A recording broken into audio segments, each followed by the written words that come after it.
An address by the Most Reverend Michael Curry. My last appearance in the UK was at the royal wedding of Harry and Meghan,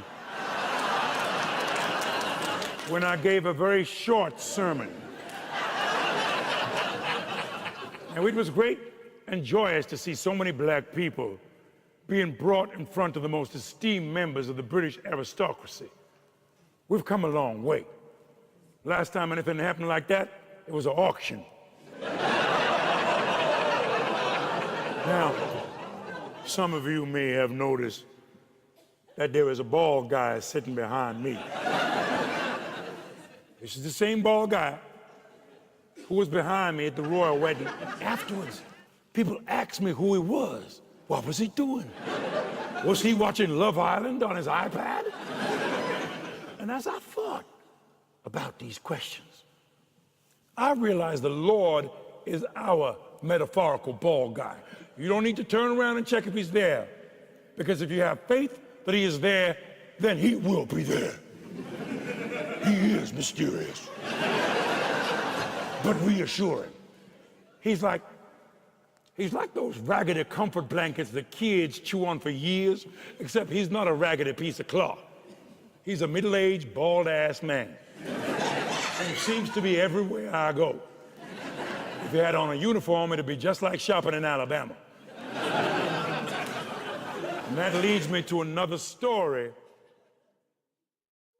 You have all of eternity.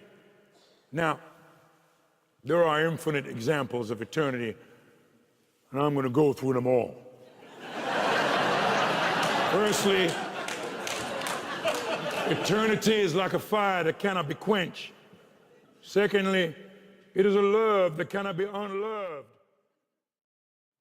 3,753rdly, eternity is listening to a long-ass sermon about eternity. You think it's gonna finish every time the preacher's voice goes down at the end of a sentence and he closes the Bible. But then he starts up again. He carries on, because it would never end. Only our God, only the Almighty Himself can look upon the passing of infinite time and say, that's enough for the eternity examples already. But how will this be communicated? Through what means of divine intervention does the Lord indicate his feelings? What simple sacred sign does he give that tells us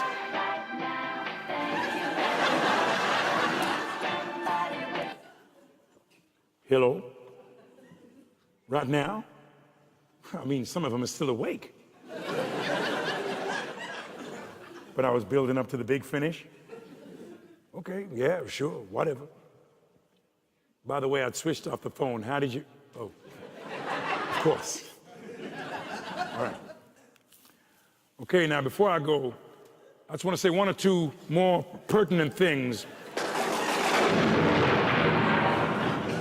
Right, damn, I was going, geez.